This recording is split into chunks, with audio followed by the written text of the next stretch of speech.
Good morning, students. You are welcome to back of clear concept of physics Bakhtiyarpur. जैसा कि हम आपको कल कहे थे कि आज से जो हम है कि प्रत्येक चैप्टर के जितने भी इम्पोर्टेंट क्वेश्चंस होंगे हम उसको आपको जो है एक एक क्वेश्चंस का सही व्याख्या करेंगे। ठीक है, तो आज हमारा जो टॉपिक है वह फिजिक्स में लाइट है।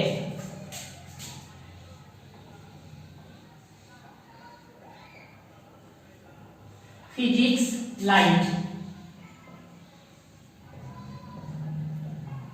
तो आइए हम आपको बताते हैं कि फिजिक्स में लाइट का वह कौन कौन सा प्रश्न है जो आपके एग्जाम के पॉइंट ऑफ व्यू से इंपॉर्टेंट है। तो हमारा पहला क्वेश्चन है क्रांति कौन।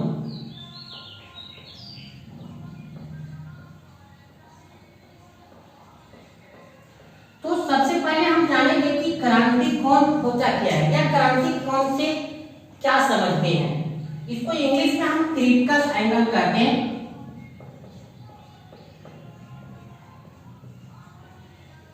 क्रिटिकल एंगल इसको हम थीटा सी से सूचित करते हैं। तो हम क्रांति कोण को समझने के लिए हम सबसे पहले प्रकाश से जुड़ी हुई कुछ घटना का स्टडी करते हैं, अध्ययन करते हैं, जिससे हमको क्रांति कोण को समझना आसान हो जाएगा।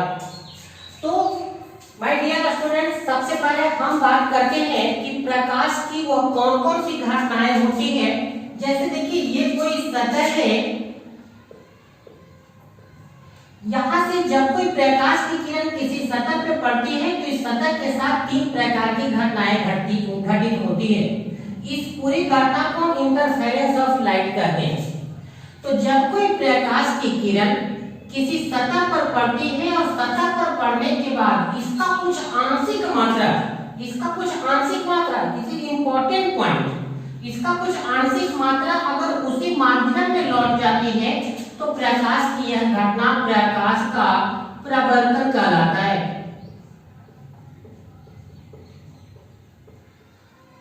प्रकाश का प्रवर्तन, जिसको इंग्लिश में हम लिखेंगे reflection of light. Reflection of light. And अगर इस प्रकाश की कुछ आंशिक मात्रा सतह को पार कर जाती है तो प्रकाश की यह घटना जो है प्रकाश का अपवर्तन कहलाता है।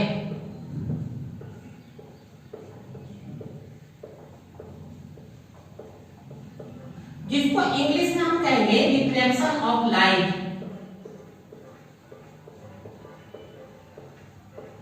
Reflection of light.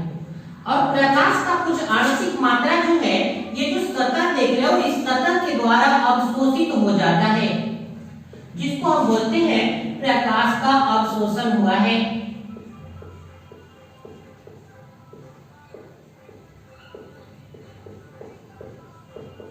जिसको हम कहेंगे ऑब्जर्वेशन ऑफ लाइट।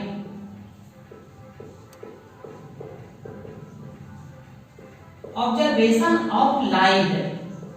तो आइए हम एक शॉर्ट वे में समझते हैं कि ये है क्या।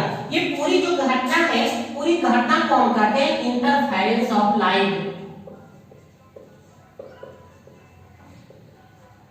इंटरफेरेंस ऑफ लाइट, जिसको बोलेंगे प्रकाश की घटना। आपसे अगर कोई पूछ लेता है कि प्रकाश की घटना होता क्या है तो आप कहेंगे कि जब कोई प्रकाश की किरण किसी सतह पे पड़ती है और सतह पर पड़ने के बाद के साथ तीन प्रकार की घटना घटित होती है, इस पूरी घटना को हम इंटरफेरेंस ऑफ लाइट कहते हैं।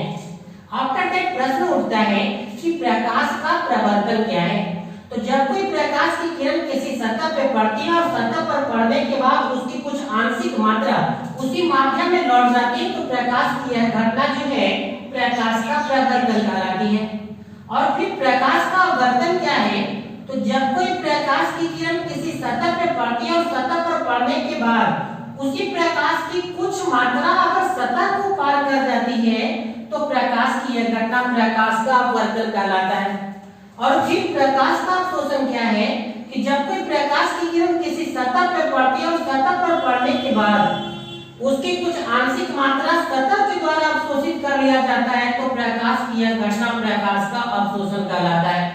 तो यहाँ पे आप देख सकते हैं reflection of light and observation of light, ठीक है। तो ये है, जैसा कि आपको प्रीवियस हम 10th क्लास में भी आपके टीचर पढ़ा चुके होंगे कि प्रकाश का प्रवर्तन क्या है। तो प्रकाश के प्रवर्तन के दो नियम हैं। पहला है कि आप आपतित प्रकाश, प्रवर्तित प्रकाश और आपतन बिंदु से खींचा गया अभिलंब, यहाँ जो एक नॉर्मल होता है जो परपेंडिकुलर टू द सरफेस होता है, यह सभी एक ही सतह में होते हैं। आपतित प्रकाश, प्रवर्तित प्रकाश और आपतन बिंदु से खींचा गया अभिलंब तीनों एक ही समतल में होते हैं। अब सबसे पहले आप सोच रहे होंगे कि आपतित प्रकाश क्या है। तो प्रकाश की जो किरणें किसी सतह पर पड़ती है, हम उस प्रकाश को आपतित प्रकाश कहते हैं। आफ्टर दैट हम बताएंगे कि प्रवर्तित प्रकाश क्या है। प्रकाश की जो किरण सतह पर पड़ने के बाद उसी माध्यम में लौट जाती है, तो हम उसे परावर्तित प्रकाश कहते हैं। आपतन बिंदु क्या है? तो सतह पे वह बिंदु जहां पे घटनाएं घटित होती है, हम उस पॉइंट को कहते हैं आपतन बिंदु। अभिलंब, आपतन बिंदु से सतह पर खींचा गया लंब हमेशा आप जानते हैं कि 90 डिग्री के साथ खींचा जाता है। तो जहां पे आपका इंसिडेंट पॉइंट है, आपतन बिंदु है, वहां पे आप 90 डिग्री सतह के साथ लंब खींच दीजिए लंब, वही आपका अभिलंब कहलाएगा। आफ्टर दैट एक बात और मैं बता ही यहां देना चाहता हूं कि आपतन कोण क्या है। तो आपतित प्रकाश और अभिलंब के बीच के कोण को आपतन कोण कहते हैं, जिसको हम एंगल आई से सूचित करते हैं। ठीक उसी प्रकार से परावर्तन कोण क्या है?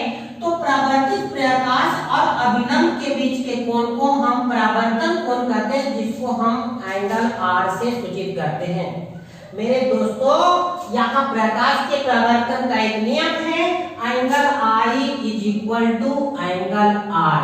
हालांकि ये प्रूव भी किया जाता है, ये जो हाइजेंस साहब ने एक प्रिंसिपल दिया था, उस प्रिंसिपल के आधार पर यह प्रूव किया जाता है कि angle I is equal to angle R कैसे होता है। दैट मींस हाइजेंस साहब ने प्रमाणित किया था कि आपतन कोण और परावर्तन कोण का मान इन केस ऑफ रिफ्लेक्शन माने परावर्तन के केस में बराबर होता है। ठीक है, तो ये हम करेंगे, इसको प्रमाणित करेंगे। वेव ऑप्टिक्स जब पढ़ेंगे उसमें ये प्रमाणित करना है कि आपको कैसे होता है angle I is equal to angle R. अभी आपको सिंपल यहाँ पे देखना है कि अगर कोई प्रकाश की किरण किसी सतह पे 30 डिग्री के साथ आपतित हुई है, तो यह निश्चित है कि वह प्रकाश भी 30 डिग्री के साथ ही वहां से परावर्तित होगी।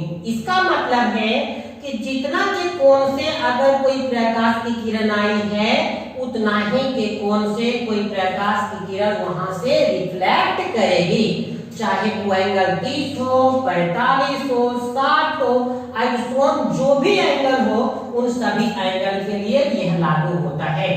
तो ये अभी हम जो बात कर रहे थे प्रकाश के परावर्तन का कर रहे थे कि प्रकाश के परावर्तन के दो नियम मैंने यहाँ पे बताया आप लोग को कि आपतित प्रकाश, परावर्तित प्रकाश और आपतन बिंदु से खींचा गया अभिलंब तीनों एक ही समतल में होते हैं।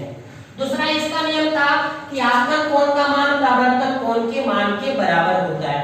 सो अभी इतना ही। आफ्टर दैट हम आपको बात करने वाले हैं प्रकाश का अपवर्तन, जिसको इंग्लिश में कहते हैं रिफ्रैक्शन ऑफ लाइट।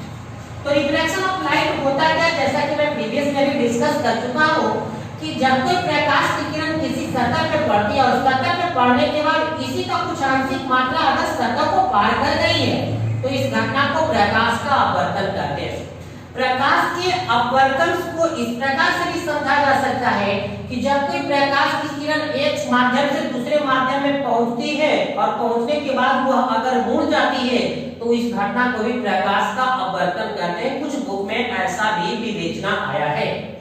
प्रकाश के अपवर्तन के कुछ महत्वपूर्ण नियम है। पहला नियम है कि जब कोई प्रकाश की किरण एक माध्यम से दूसरे माध्यम में जाती है, तो आवृत्ति, रंग और कला नहीं बदलती है। मेरे भाई, जब ये प्रकाश एक माध्यम से दूसरे माध्यम में जाएगा तो इसकी तीन चीजें बदलती नहीं है। क्या क्या नहीं बदलती है? वो है आवृत्ति, दैट मींस फ्रीक्वेंसी, रंग और कला। ये तीन चीजें नहीं बदलती है बॉस, नो चेंज की स्थिति में जाती है ये तीनों।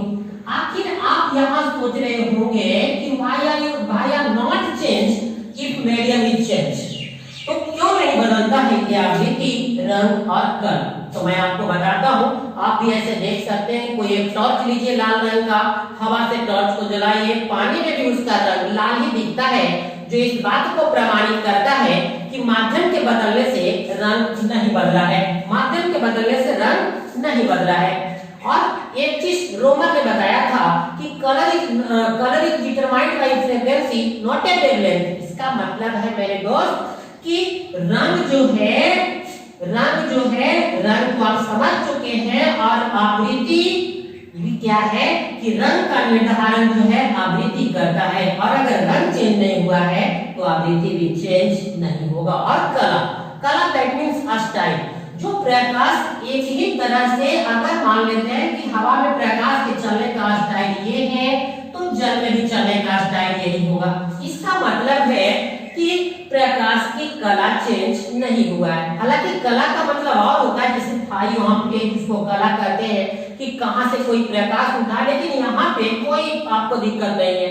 जिस प्रकार से प्रकाश आते रहती है एक माध्यम में दूसरे माध्यम में, प्रकाश की नेचर वैसे ही होती है, जिससे पता चलता है कि कला भी नहीं बदलता है। इसके बाद अगला रूल था कि जब कोई प्रकाश की किरण एक माध्यम से दूसरे माध्यम में जाता है